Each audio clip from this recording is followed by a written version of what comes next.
Okay, here we are. Good morning, everybody. Thank you for joining us over here on this fine morning. And we will share our screen so we can begin with our slideshow.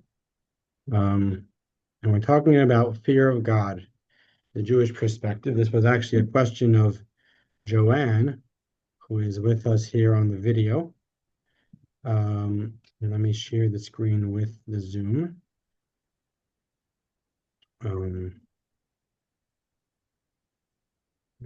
that.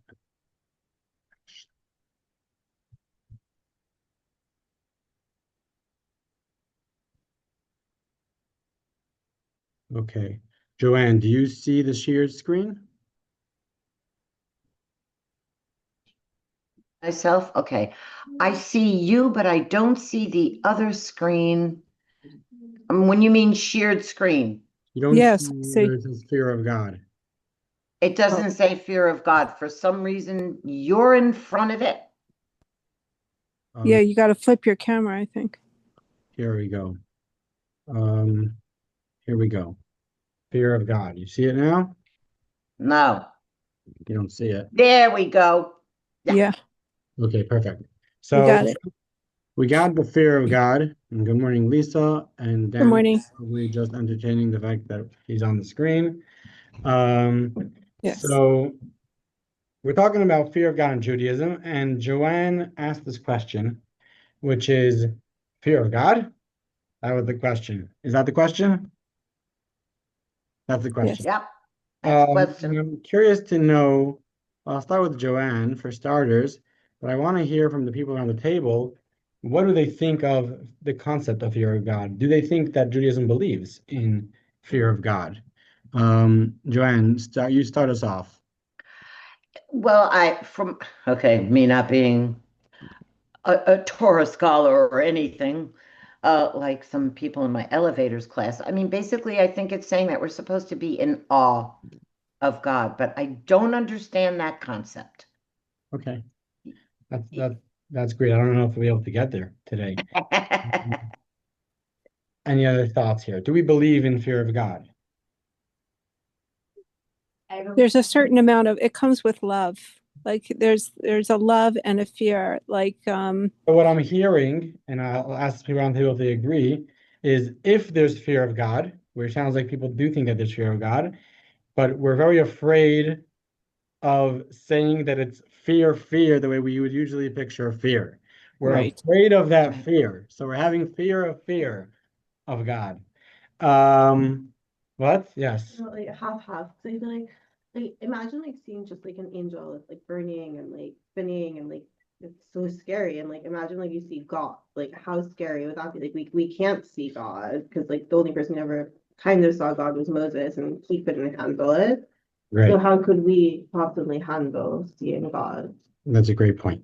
Let me, before I continue, share the page of the handout page with those on the screen. Here we go. Now for everyone. Anyone with this link. Now I'm going to paste this into the Zoom.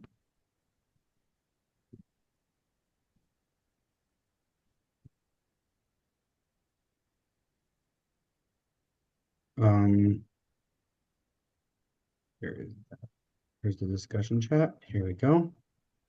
Okay, so for those on the Zoom, I'm pasting a link for Beautiful.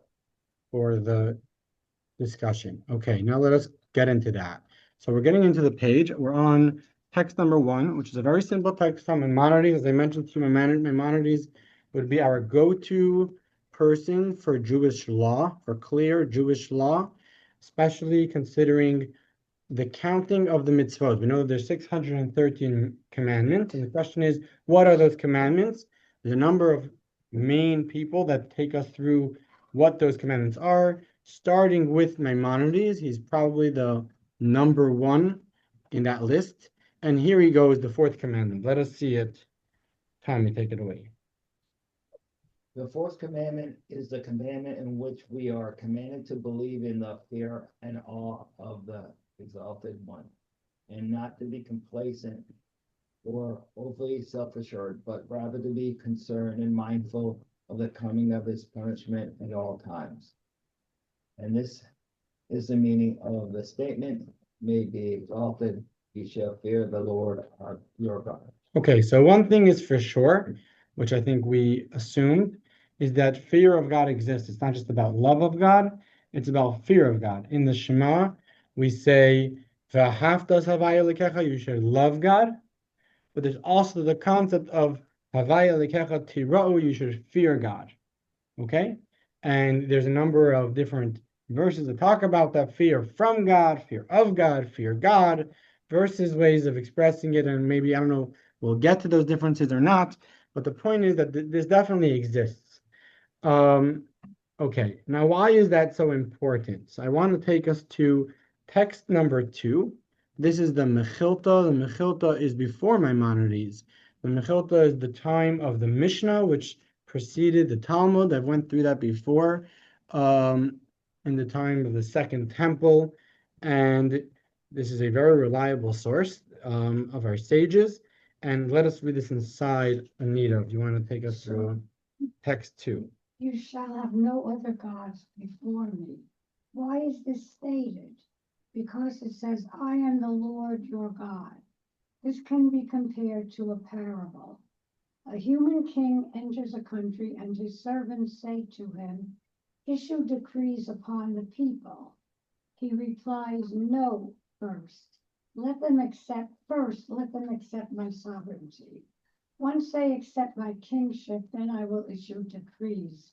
For if they do not accept my kingship, they will not accept my decrees. Similarly, God said to the Jewish people, I am the Lord your God, and then you shall have no other gods.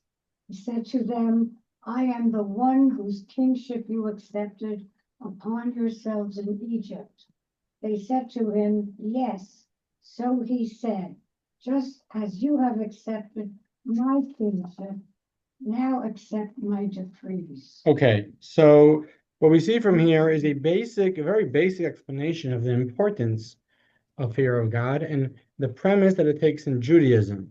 This is one of many texts which say the point that fear of God is the basis of serving God. Fear of God, I'll repeat that. Fear of God is the base of serving God. And he gives a parable. He says the king comes to the city and the king has decrees. The king says, taxes and give me your house for a highway or whatever his decrees might be, or don't eat cabbage or whatever he wants to decide that they should be doing. Before he makes sure that they accept him as king. Am I your king? Yes, you're my king. Okay, now that I'm your king, you're going to listen to me. So before we listen to God, before we do mitzvahs, before we put on tefillin and light Shabbos candles, the prerequisite, the number one step in service of God is having a certain level of fear. I'm using the word fear for now.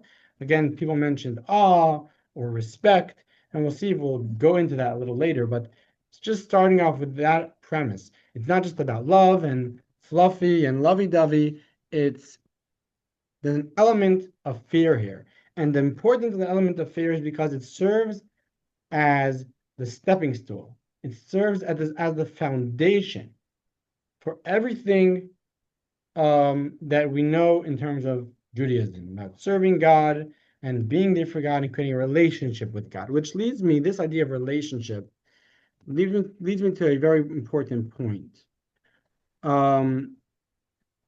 So I want to take a step back before I get into what is evil, which we've discussed. This is just revisiting a previous discussion.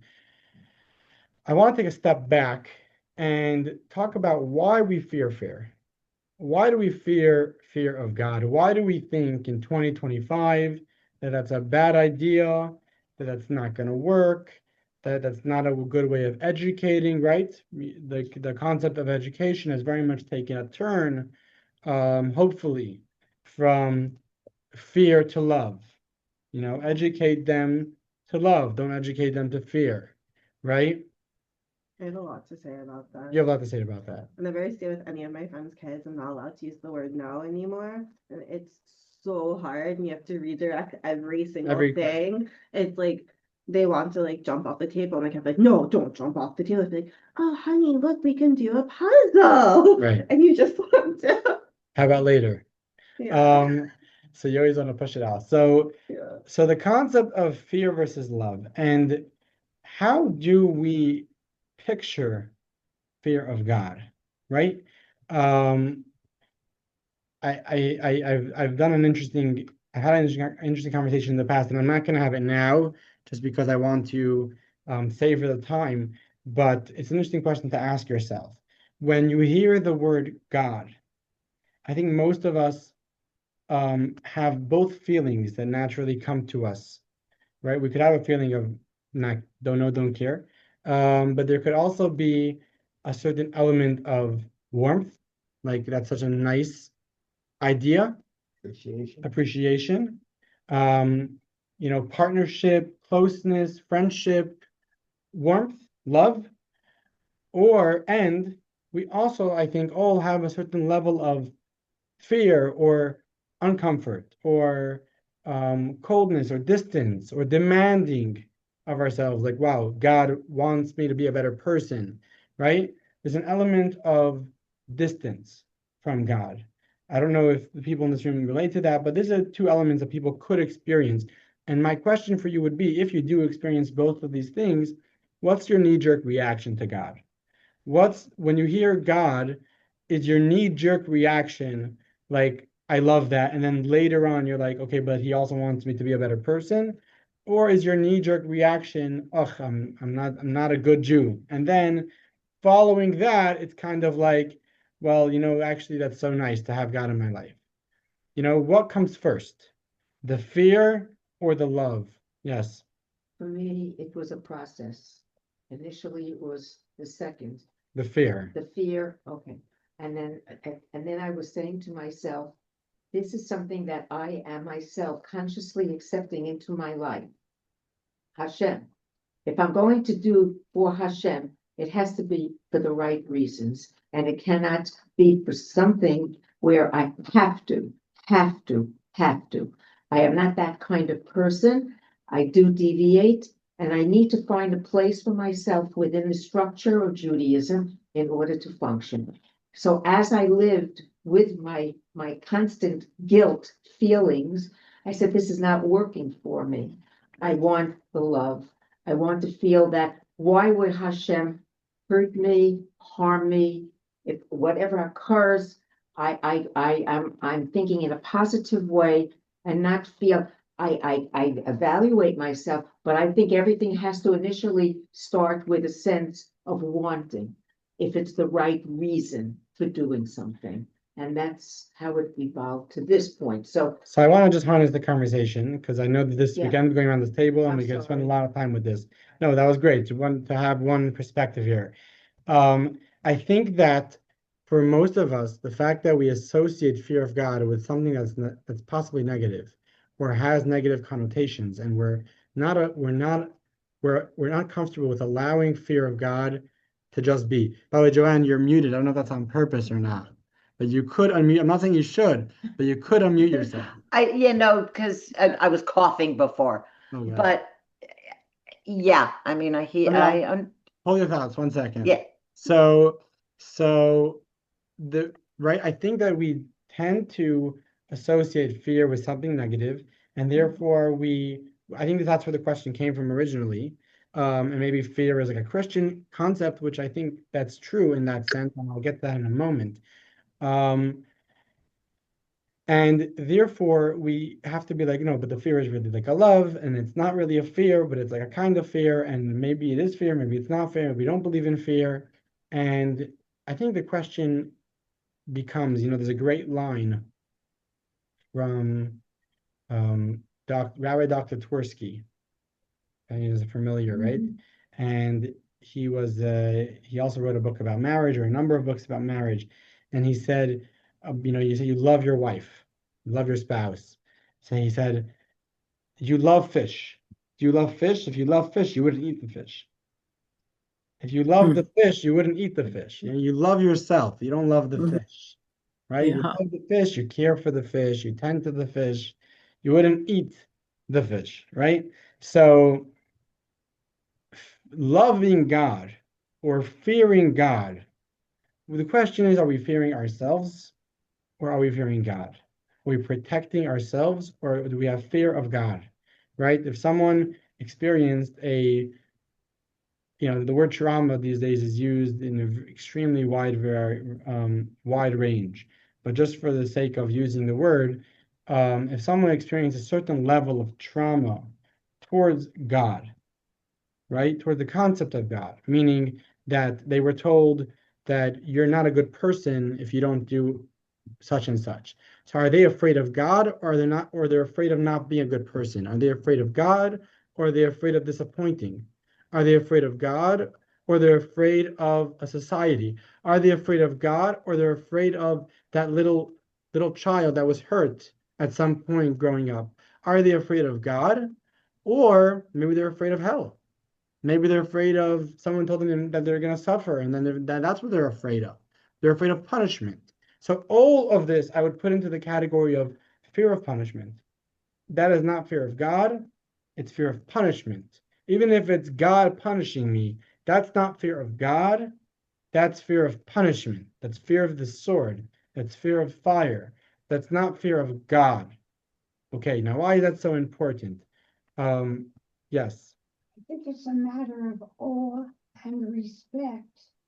I think that it's like a parent and a child. If a child is given everything he or she wants, the parent is a buddy, not a parent. It's like a friend. So you could give the class, Nita. But I think that with Hashem, we look up to Hashem as being our parent There you go. to guide us. There you go. There you go, right? So we'll get up to that in a moment. Yes. How do you separate fear of God punishing you and fear of God? So that's a great question. That's a great question. So I think it's important because I think the question that you're asking is coming from more knowledgeable or more of experience. No, that's a good thing. So I think it's good to point out, and I was going to point this out later, but I'll point it out now, that, and yeah, we take this with a grain of salt, but just for the sake of it, let's say with a parent, like Nita just spoke about a parent. So there's a concept of having awe or respect for one's parent and therefore listening to them. There's also an aspect of fearing punishment from a parent, right? You don't want the parent to make you feel bad in any way, emotionally or physically. Even disappointing the parent will make you feel emotionally bad, and that you're afraid of that emotion, not so much afraid of the parent. So I think there's an overlap here, which is there's a certain need. Any educator will tell you that there's a level of discipline which is necessary in any form of relationship, even a friendship. There's a level of discipline. There's a level of, if you pass this line, there's going to be consequences, right? That's something which exists in every relationship. And that does two things. That serves an end to itself, which I'll talk about soon, which is the fear of the punishment, the fear of the consequence, right? Looking at the consequence in the eye and saying, that's going to happen when I do this and this. And then there's the outcome of that, which it creates the parameters of our relationship. If I know that my wife is going to be upset at me or my spouse will be upset at me when I do such and such, and that's going to stop me from doing that. So first of all, there's a fear of that happening, which I don't want that to happen. So that's not respect for my spouse. That's just respect for that thing. I don't want that to happen. But what that does is it also creates a parameter to the relationship. It also creates a healthy level of closeness and a healthy level of distance, a healthy level of space, of not being codependent, although being connected. And that healthiness allows for proper respect. So sometimes, yes, having the idea of punishment or even hell, which we've discussed in previous classes, what that means in Judaism.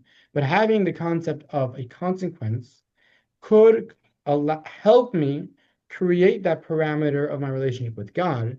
But then ultimately, I want to leave the fear of punishment and enter the fear of God. It's a relationship with God, which is what we'll get to in a moment. This is the key. It's about a relationship with God, not a relationship with ourselves. And to have a relationship with God is a very difficult thing because he isn't a physical being. So a relationship with God, to have a relationship with ourselves is very easy. To create an image and that's going to bite me, to create a monster that's going to come to me in the middle of the night and put money under my pillow, that's very easy because that has nothing to do with another being. There's no outside being that I'm having feelings to. All the feelings about that being is within myself, to myself, about myself. But here, we're actually trying to create a relationship. And in a way, the relationship of fear versus the relationship of love is more potent, it's more fundamental, and it's more of a relationship. Why do I say that? So there's a number of reasons, but the number one reason I'll say is because love, you could love someone with all your heart, with all your soul, with all your might, but to a certain extent, it never leaves you. It never actually carries over to the other person. You never give the other person their space. You're bringing them into your space. You never gave them their space. You're never treating them as an other. You're never bringing the other of them into your space. That love very much, if a relationship is only about love, you haven't actually had a relationship with the other person. Versus, and again, that's why it's easier to love God, because he's not a being that we could feel and touch. So it's very hard to treat him as such a being. But to treat him as an idea, to treat him as something within me, that's much easier. And love is that. Love is very much, you just basically, it's just a feeling of fuzziness.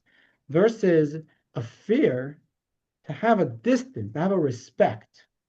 Respect is 1000% that there's another person here. If I respect somebody, if I have awe for somebody, if I give someone their space, there's another. And that's the beginning of a relationship. After that could come listening to them. After that could come love, an eternal connection. But that love is only a relationship with them if the premise is fear. The premise is respect. The premise is giving them space. The premise is that it's about them, not about you. Right? I was probably the most recently married from the people around this table. And when you get married, the thing that I've heard over and over again, in terms of marriage advice, which people love to give, someone told me recently, they said, feel free to give marriage advice, just know that you're exposing yourself, right? So the number one thing that, people say is, if you're coming into a marriage thinking about yourself, what do I have in this? That's not going to last, because it's not a relationship. Versus when you come thinking, how could I give to somebody else? And then allow that to benefit you. Allow yourself to love that. It began with a certain level of fear, a level of distance, a level of other, a level of respect. That is the premise of any relationship. And that's why the fear of God is so, so, so valuable. So why do you have to fear God? I mean, because I've never studied like in depth in the Judaism religion. I understand respect and care and love, but I've never, let's say, feared God, because I always took him as positive energy coming down. That's great. But when we say fear here, we mean respect, right? So that's what we mean. But why is the word fear used instead of respect? You can respect God. So not necessarily fear the right translation. Fear has turned a lot of people off. Correct. Including my own children. Correct. And that's the point I'm making here, that the reason I think, and we'll get to other reasons maybe soon, but just going into the psychology of it, I think that when people hear the word fear, they hear fear of punishment. Yes. Yeah. And that's not God. That is exactly what they think. That is not God. And I'm not only is that not God, but it's antithesis to Judaism, and I'll get to that in a second, which brings me to the board. So on the board, it says what is evil. There's a whole another, bunch of words which AI decided to put in. But the main point is that it says what is evil. And we've had this discussion in the past, and I'm not going to go into this discussion at length. It's a very interesting discussion. It's a lengthy discussion. It's a difficult discussion to have, but it's also very rewarding. But just for the sake of the conversation, since it's a difficult discussion, allow me and allow yourself the liberty of just going with it, accepting or don't accept, but going with it and hearing the idea. The idea is that the definition of evil in Hasidic thought, what's the definition of evil? Were you here at that class? No. So we had this class. What? Evil's bad. Evil is bad, right? Yeah. So what's the parameters of bad and good? What's the parameters of good and evil? Throughout our generations, we've seen that parameter move a lot. It has to do with choices, how you as a person. Right. But what our society views as a positive or negative, what our society views as kosher or non-kosher, okay or not okay, that has very much shifted throughout our generations. And if you talk to the code of Jewish law, talk to an observant Jew, talk to God, talk to a rabbi, you say, what's good and evil? I'll tell you, serving God is good, not serving God is evil. And what does that really mean? And so again, as I said, this is a very lengthy discussion. And I don't want to revisit that right now. Perhaps we will in a later date. But just for the sake of touching upon discussion, what we've discussed is in Judaism, because we give ourselves the freedom of recognizing that life is not about us. It's more than us. There's a God, and we're here to serve God. There's bigger than us, which that thought itself is extremely rewarding and extremely redeeming. Recognizing that there's more than us. Our life is more than just about us, more about our survival. Says Hasidic thought, good is living a life in that regard, living a life of selflessness. Evil is living a life of selfishness. And we tend to think of the word selfish as a very bad word, but selfish is what we all are at our natural self. What I mean by that is our natural self is there for survival. Our natural self thinks, how am I feeling today? How am I doing? What's going on? Am I in a good mood or am I in a bad mood? We are designed to be selfish. We're naturally selfish. And Did you use the word selfish or selflessness? so again, Because I heard selflessness. good is selfless. And Evil is is selfish. Evil is selfish. And the reason why, and again, the concept of selfish is even simply the concept of survival, the concept of caring for yourself, putting yourself at the forefront of your mind, which it is at the forefront of all of our minds. And that's fine. And what that means that it's evil, again, is for another discussion. This is a very deep discussion, it's for another time. But my point is that selfishness is not Judaism. Selflessness is Judaism. Judaism is selflessness. Now, with that said, fear of punishment, is that selfish or is that selfless? Right? If someone Selfish, no? Yes, if someone fears punishment, are they thinking about themselves or are they thinking about God? thinking about themselves. Themselves. Right, So not only is fear of punishment not traditional fear of God, but it's actually antithesis to Judaism. It's not holy. It's unholy. It's not a mitzvah. It's unholy. You follow this? It's it's as kosher as sitting on a chair. And I'll explain what I mean by that in a second. But it has nothing to do with Judaism. It's not learning Torah. It's not being close to God. People think that I'm afraid of God's wrath. That makes me feel close to God. That's not true. That's not a relationship with God. Again, the key here is relationship and creating a relationship with God. There's no relationship when you fear something, because that's just a relationship with yourself. It's like, I love the salmon because I eat the salmon, right? So that's not a relationship. That's just a relationship with myself. Okay, with that said, fear of punishment is not fear of God. Fear of punishment is selfish. It's not Judaism, which is why it's true to say, to a certain extent, that the concept of fear of punishment is a Catholic concept, not a Jewish concept, because our religion is very much not based on fear of punishment. It's not part of our religion. Nevertheless, we've had this discussion before. Is there punishment in our religion? There is, right? We do believe in hell. And again, we had a class about what that means, what hell is in Judaism, but there is a concept of punishment in Judaism. So should someone fear punishment?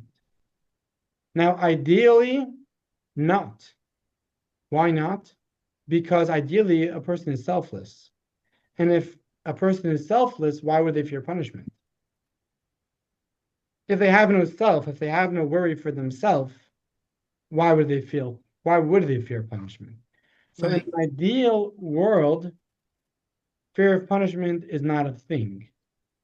However, we are not ideal, and therefore sometimes fear of punishment could be helpful in two ways, and let us see what that's all about. So we're going on to text number 3. Please. Rabbi, but this is with Shalom. This is the Rebbe Rashab, the 5th Chabad Rebbe, and he writes this in a book called Ranat, which is one of his many books. Let us see what he says. Although the general concept of fear of punishment is inherently self-centered, meaning the one fears for the loss of their own existence, nevertheless, this self-centeredness in the context of fear of punishment is not considered absolute evil. After all, we are warned regarding this with the verse, "Do you not fear me?" And similarly, we find encouragement to observe Torah and mitzvah through instilling fear of punishment. If so, it must be that this kind of fear is not utterly evil. Rather, this concept comes from Kalipat Noga, which contains both good and evil. In this case, it is good, in the context of turning away from evil. A person must sometimes awaken within himself the fear of punishment when he sees that his evil inclination is overpowering him, God forbid, and leading him to sin. He must awaken within himself fear of punishment, because every single Jew believes in the suffering of hell. God spare us. A person must be afraid of this, just as he is truly afraid of suffering in this world. How much more so should he fear the suffering of hell, which is incomparably greater, as is well known. And this is the meaning of what our sages said. Remind yourself of the day of death. That is, that afterwards there will be judgment and accounting for everything, and punishment will be meted out to the evildoer according to his evil. Even in this world, he is not punished. As it says, he pays his enemies to their face to destroy them. Still afterward there will be reckoning, and he will be punished with a severe punishment, God forbid. And through this, one can be saved from sin. And although the self-centered nature of fear of punishment comes from Kalipet Noga, it is from the good within Noga. And while the good is Noga is still not holiness at all, still it is better than outright evil, such as an actual forbidden act, God forbid, in it, and in as much as it can save a person from such evil, it is worthwhile. Okay, so the Rebbe Rashab here, to sum it up, said a very interesting point. He said sometimes we feel like doing something that's wrong, that's evil, that's against God, and what's going to drive us, what's going to save us from doing that evil thing is having fear of punishment. So is fear of punishment a good thing? No. But is it better than a sin? Yes. So if we have two options, to do a sin or to fear punishment, we're going to choose fear punishment. In other words, fear of punishment is a very healthy tool. It's not God. It's not a relationship with God. No one should feel like a good Jew because they tremble from God's wrath. However, if that's going to help me in my life serving God practically, that I'm not going to do a sin, that's a positive thing. Let me give you a very relatable example to this concept, right? If someone has a relationship with someone, take it a marriage. So the basis of that relationship should be a relationship. Fear of punishment is not a relationship. Fear of what that's going to do to me is not a relationship with that person, right? Respect, awe, giving him space, or love, that's a relationship with my spouse, right? But fear of what that's going to do to my life, if I do this and this, such and such, what that's going to end up doing to my life, that's not a relationship with that. And ideally, if I'm about a relationship, my drive to enhance my relationship and do the right things and not do the wrong things should not be fear of punishment. Ideally, my drive to be on the right track and do the right thing should not be, I'm afraid of their wrath. I'm afraid that our relationship is going to be hurt and then I'm going to feel bad about myself, right? That I'm being afraid of that feeling of I'm going to feel bad about myself, the trauma aspect of things. That feeling that we get, which is icky, because it's not a relationship. It's not with the other person. It's within ourselves. That should not be the driving factor of our relationship. However, it's a very healthy thing to have in a relationship because very often we're lacking in the relationship. And perhaps we're lacking in the relationship on a practical level. So even though we do feel connected, we do feel love, and we do feel respect, but maybe when I have a very strong desire to do something which is against that relationship is not going to be strong enough to counteract that. And maybe I need something selfish. Maybe I need an incentive to go ahead and say, okay, I'm going to do that. I'm not going to, I'm going to do the right thing. I'm going to make the right choice. But it's all about, our intellectual being. If you're brought up correctly to a point, you know what's right and what's wrong, and we make choices. And yes, sometimes we make a bad choice, but as long as we learn from that choice to do good things, then I wouldn't say it's fair. It's through being educated and taught from your parents or from somebody else or God or what you believe from your studies and stuff. But we make choices, and you need to be really analytical of your choices to say, is this a good thing or is this a bad thing? Let me just give a very practical example. And I'll get to John in a second. A practical example, just keeping it clean and practical. Let's say my wife is very particular that I shouldn't eat certain foods because it makes my breath stink. I don't know. Or because, it's not healthy for me, right? And she's afraid of that. She doesn't want me to eat those foods. She doesn't want me to smoke. Let's say my wife doesn't want me to smoke. Okay. So, but let's say I never smoked in my life, but let's say I really like to smoke and I'm addicted to it and I really want to do it, right? So, but my love for my wife is going to drive me to not pick up that cigarette, right? And I'm doing everything I could to stay away from that cigarette because of my relationship, right? Because my relationship is too important for me, more important than that cigarette. Okay. However, it comes a situation where I'm sitting with a bunch of friends and everyone is smoking and there's a cigarette right in front of me and I really want to take a puff. And the heightened feeling that I have right now is not my relationship with my wife. For some reason, because we are not necessarily always on a sensitive plane, sometimes that could fall to the backdrop.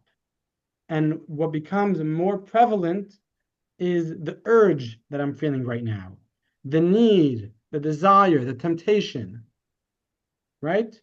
And perhaps our relationship with God, our relationship with our spouse in that situation, is not strong enough to hold the reins of the horse, to actually calm the beast. And sometimes what's going to work better is thinking, well, she's going to be really mad at me if she finds out, right? And that thought of, I don't want her to be mad at me because I'm going to be uncomfortable with that. The punishment, the fear of punishment, the selfish thought sometimes could be more practical. Again, it's not holy. It's not connection to God. It's unholy, but it's a better avenue than smoking. It's a better avenue than doing the wrong thing. It's a useful tool, right? It's a useful evil, Prevents you from sinning. It prevents you from Shouldn't be sinning My I husband, before sinning. I'm just because of letting you know. smoking. two Okay. Children. two questions. Yes, Joanne. Because now you triggered me. My husband should be listening to this. We'll Okay, play, but we'll play him the recording. I'm gonna play. I was know- gonna try and do it on my own because I can. The What? story of the couple that were suffering in their marriage for a while, and he comes to the rabbi and he's saying it's crazy and I can't get over it and we can't agree on anything, and the rabbi says, you guys have to learn how to compromise a little bit, and he says, that's what I've been telling her all along. Well, you use the issue of the smoking, and what I want to try and get out is when you gave the example of, okay, so when you're with a bunch of friends, you're then going to take that puff. So is that because you're so selfish? Yes. What it? Give in. That's Well, okay. So my son says too. Anyway, let's get on to my other question. I just one second. I just to clarify that for a second, going back to the previous conversation that we've had, because most of us, unless you're a tzaddik, unless you're a righteous person that rid himself of any selfishness, most of us have two souls. We've spoken about this in the past. That's right, we Earthly have. soul and a godly soul. And Or so in this other is- words, a body and a soul. And therefore we all have an element of selflessness and we all have an element of selfishness, and we could live with either one. And the question is, it's only a question of how much do we fill our day more with, because we're going to live with both. When we eat, both of them are playing a part. The question is, which one are we going to be more conscious of? The selfless element of ourselves or the selfish element of ourselves? However, the key is to have tools that even when I'm not selfless, even when I'm in a selfish mode, even when I'm not in tune, like I know for myself, going back to the marriage story, it's so important for us, if someone's in a marriage, to constantly work on that on an active way of reading books and talking to people and watching videos and doing research. Because if we are in the element of selflessness, if we're in the element of being about the other person, then we'll succeed. But when we'll take a step back, even though we have a very great relationship, but it tends to fall away and other parts of ourselves tend to come to the fore. And here the question becomes, yes, if we are serving God, if every day we get up and we pray for an hour and we contemplate on the greatness of God and we go about our day with this awe and reverence for God, that's going to keep us in the right path. But what if we don't do that every day? What if I'm a little busy? What if my mind is not filled with God, it's filled with work? So then when it comes to a pie of pizza that's not kosher, I don't have that level of of self-control to say God is more important to me than myself. And that's why we need the fear of punishment. We need tools that are going to step in for us when we're not selfless. I need it a lot. Perfect. I think there was a second. My second question. Okay. Because it has to do with the statement in the paper. I got to get back on my.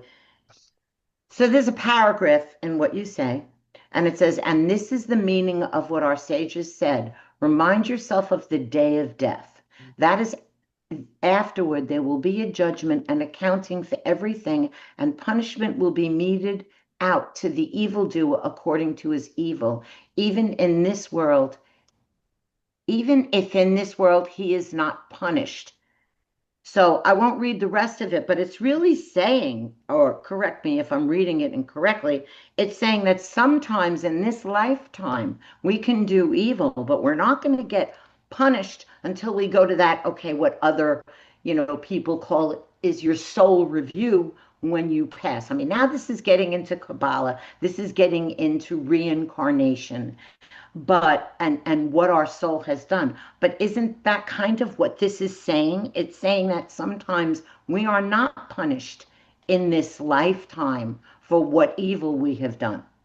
Yeah, so that's for another discussion. I know, right? I always do this. We possibly discussed Let's this. have another. I know, because again, I'll sit there and say, what did I do in a previous life? Because my life has not been perfect. Where I have a lot of other people that has not had anything done, because my life, and I say, well, what did I do in another life to have this happen?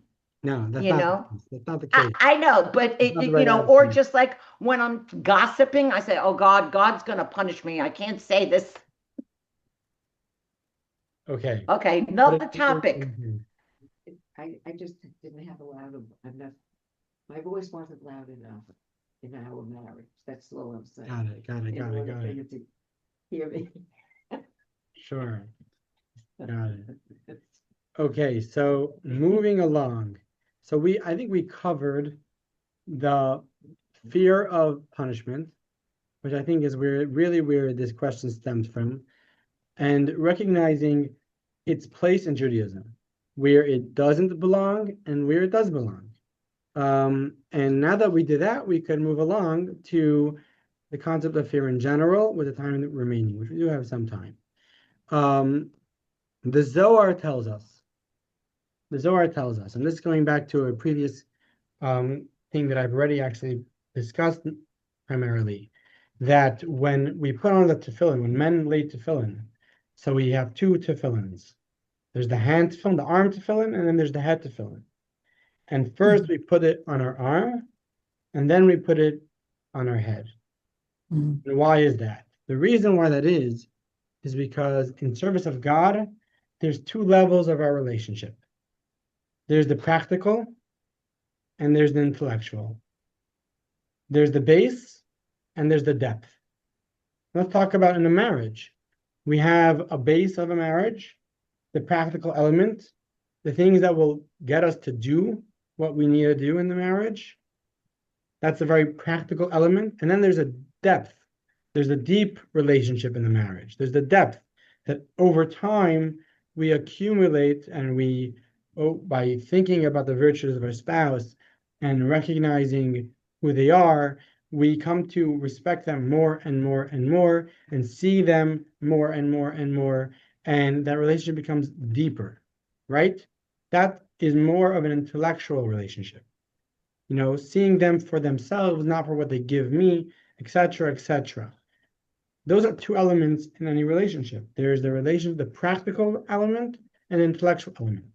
And each one has something over the other. The intellectual element, obviously, is deeper. And then hopefully a relationship will not just stop by the practical element. Hopefully it will go on to a deeper relationship, depth in a relationship, right? However, someone could have a very deep relationship. You can have someone who's extremely deep, emotionally deep, and intellectual, and could really get the other person and have a very deep relationship. But in practical life, they're not good at relationships. In practical life, in real life, and showing that relationship and saying the right words and doing the right thing and not doing the wrong thing, they're just not good at it. Why? Because we have two parts of ourselves. We have a more basic part of ourselves and we have a deeper part of ourselves. And they're a little bit unrelated. They're a little bit disconnected from each other. And therefore, they're both very important. We have to have the practical element and we have to have the depth. In Judaism, you could have two types of Jews. And this is a very interesting idea. You could have the Jew who celebrates God in his life, right? He celebrates God in his business. God gives me my success in my business. God gives me my happiness. God gives me everything I have. God is always with me. A very practical relationship with God, celebrating God in his life. And then you have the thinker, the deep person who recognizes the greatness of God. God's greatness is not what he gives me.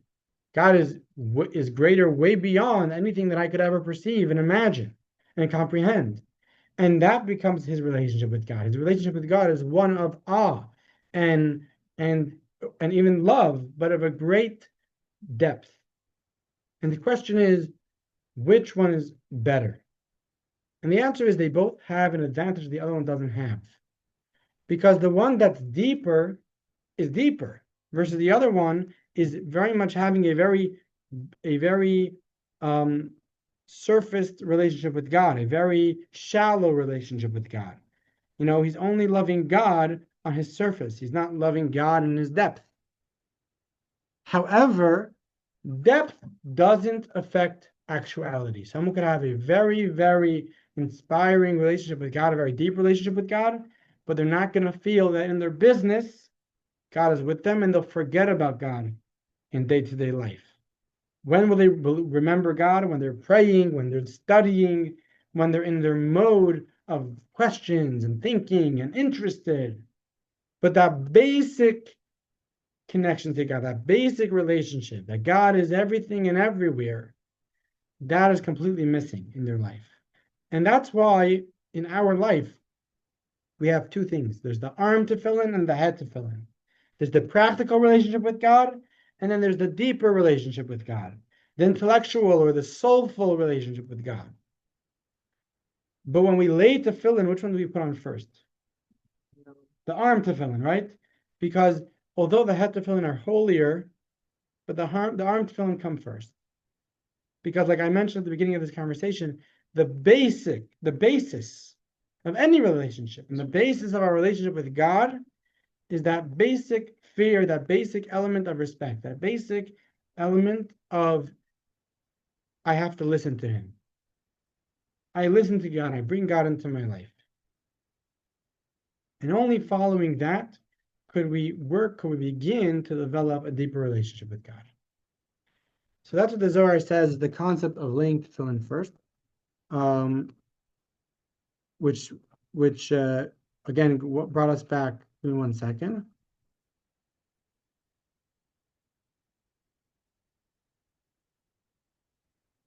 Right? And that would be the same thing with just always taking it back to that analogy of a marriage or again of a friendship, where it has to begin not with this intellectual. People come into a relationship being like, we're so connected and I really get you. That's not going to last. What has to last is a commitment. Commitment is very practical. Commitment is very simple. There's no depth to commitment. Commitment is it just is. I've committed. I took you on. There's no depth. The beauty of no depth is that it will always be there. And the beauty of no depth is that it will serve me practically. Although no one wants to stay there. You know, if a relationship stays at just commitment without any depth, people will get frustrated. I'm trying to have a relationship with you. And that's why hopefully it evolves to a deeper relationship. Okay. With that said, I want to, I'm a little torn.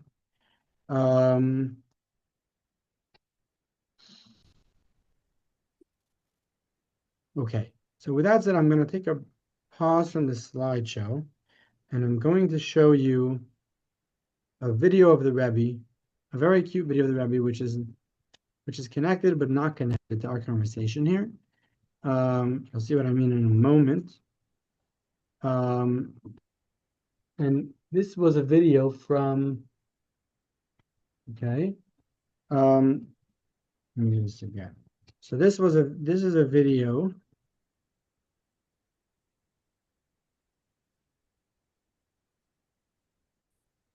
Here we go. This is a video from, there was a time that the Rebbe would have like private audiences. I'm sure people are aware of that. This is not a private audience, but it's something like a private audience where there was a group of donors, donors that would come, and they were honored by having a somewhat private conversation. So you see people in the background, but it's a one-on-one conversation. These videos were actually videotaped. A lot of them are not out because they're very private and a lot of incredible advice and wisdom. But here is a interesting conversation that connects to our topic.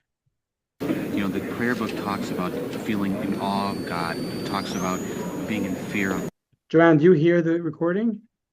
Yes. God, and I'm struggling with ways to how to deepen that within myself, how to carry that sense of awe and fear with me, you know, of God more. There are many foreign handling all these subjects, and some of them in English. And the main thing is adult.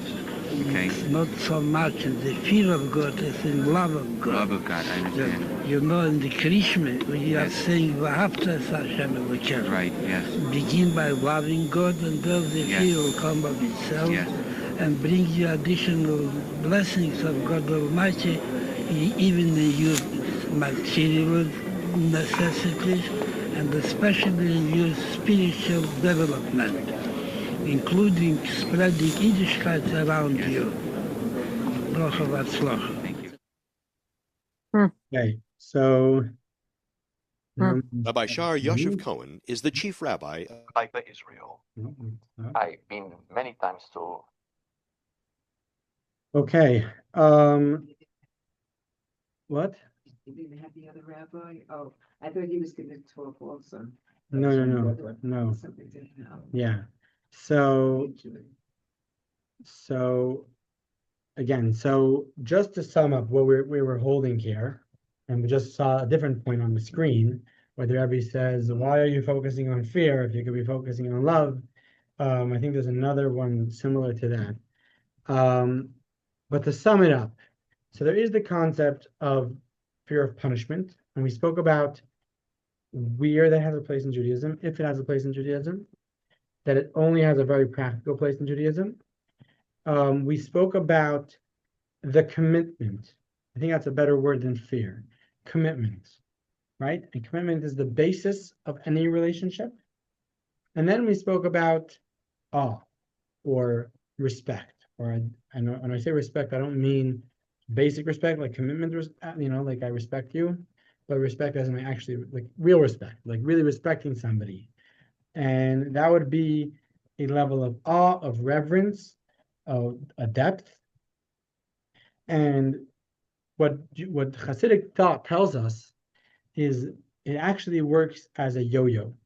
We begin with fear leads us to, again, we're using the word fear. We begin with yira, which is the Hebrew word for fear, leads us to love, which leads us to another level of yira, which leads us to an additional level of love.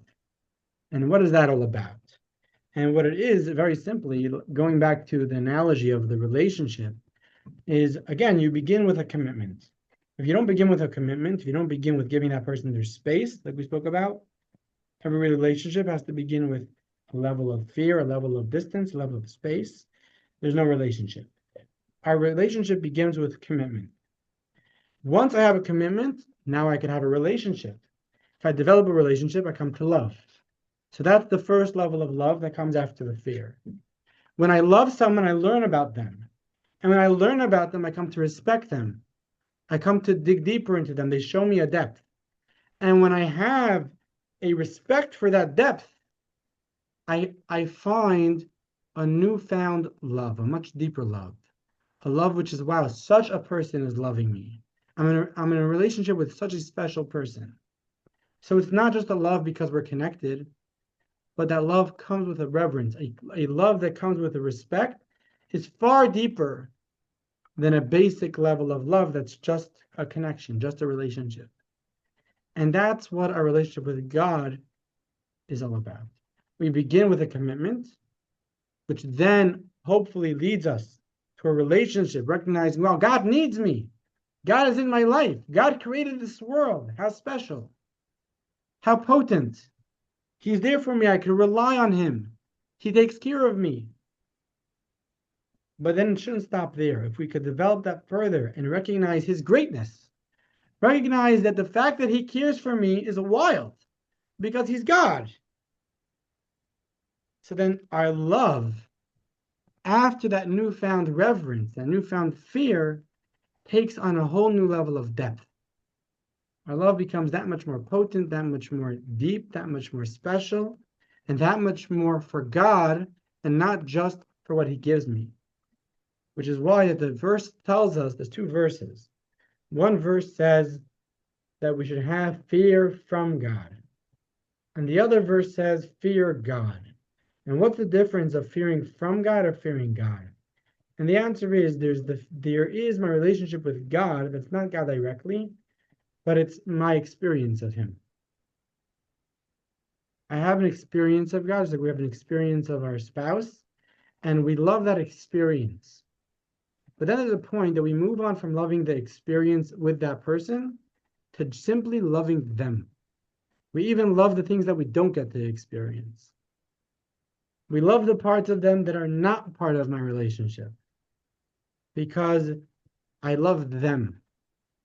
And that concept of fear God, not fear from God, not fear of what he gives me, or not fear, again, when we mean fear, we mean respect, we mean that commitment that he cares for me.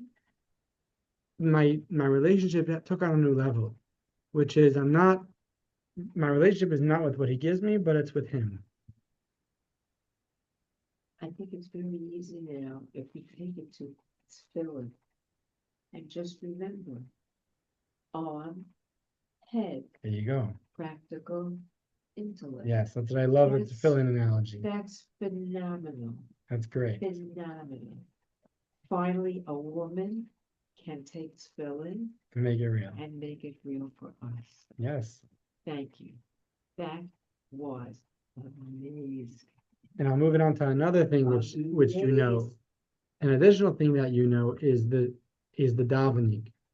So in davening, we have steps of davening, right? We begin in davening with hoidu. What does hoidu mean? The first paragraph of davening is admission. We say, I'm here. We put ourselves forward. We admit. It's just simply commitment. There's no base, there's no depth to it. There's no development. We just are committed. From that, we start talking about the greatness of God in this world. How God gives me everything I have. How God is with me. How God controls the world. How God creates the world. Right? After that, we have the Shema, which is talking about love of God. And then finally, we have the Amida, the silent prayer. And the silent prayer in Hasidic thought is the ultimate unity with God. What is the last one? What is The Amida, the silent prayer. Right? So we have 4 steps. There's the admission. There's recognizing the greatness of God in this world. There's the Shema, which is God is one, loving God. And then there is the Amida, that unity. And not to go into the depth of it, because there's a lot in 04. I'm not going to go take you through all the stages in depth. Maybe we'll have another class to talk about prayer. But just on a simple level, here we see these 2 elements. The first element is the element of admission, of commitment, of God in my life. God is taking care of me. Those are the first 3 steps of prayer. And then that should lead us to the final step, which is the Amida, where it's not about me, it's about God. It's not about what he gives me. It's not love from God. It's not fear from God. It's not my experience of God. It's God, right? Just like in a relationship, again, going back to that relationship, there is the relationship that we love the experience, and then there's when we graduate that and we love that person, right? We don't love the experience with that person. We love the person. We love the parts that we don't know of. We love the parts that are hidden from us. Tommy, you're with us? What are your thoughts about this? Yeah, I agree. Deep stuff? Yeah. It's beautiful. It's beautiful. It's poetry. Okay, thank you, Lisa. Very. Absolutely. Yes, very relatable. So, you know, it's just magnificent. Why couldn't it be given to all of us at birth? Huh. Yeah, Could you- it was, and then we forgot. So I want to sum up this conversation with a point in that direction. So Mhm. to sum it up again, just to put it in front of us very clearly. Okay, so what we usually have naturally, what comes much more natural to us, to most of us, is a relationship with the experiences of God. So I could love or fear God for what he gives me. And then there is, or the commitment element. And then there's the deeper relationship where I love God or I fear God himself, right? And that's a further element. And that relationship is something that we could think about, we could hear about it, we could maybe try to reach it somewhat, but it's not really something that we can live with. It's not really something that we can live with because we are selfish at our very nature, at our very core, and only very few in this world are given that bandwidth to have that sort of relationship with God. Most of us, because of our selfishness, so serving God is kind of counterintuitive. It's not going to be who we are, it's going to be what we do, right? Our relationship with God will be very action-based or 90% action-based. Yeah. Right? Because we're listening, we're doing. It's not so much about that deeper relationship, that deeper level of connection. And here comes a powerful point, which is Hasidic thought tells us that, going back to your point, why is it that most of humanity, and especially in this generation, were created, were designed in that way, that we only reach a very basic level of service. And the rest of service of God is kind of something that we could learn about and, dream of, but it's not necessarily something that we're going to actually implement in real life.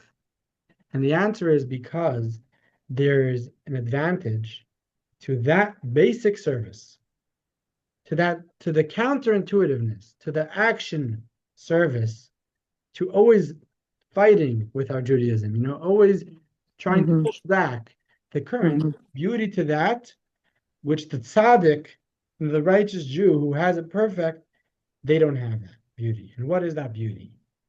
What is that beauty? And the answer is, that beauty is that it's about God, not about ourselves.